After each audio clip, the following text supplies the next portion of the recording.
You ask Tiger to solve. This deals with linear equations with one unknown. The final result is x equals -7. Let's solve it step by step. Simplify the expression. Group like terms. Simplify the arithmetic. Group all constants on the right side of the equation. Add 4 to both sides.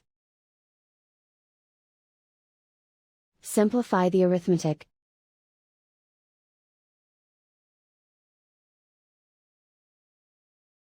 Isolate the x. Divide both sides by 5. Simplify the fraction.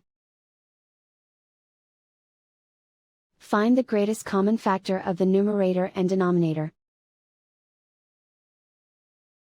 Factor out and cancel the greatest common factor. And so the final result is x equals -7.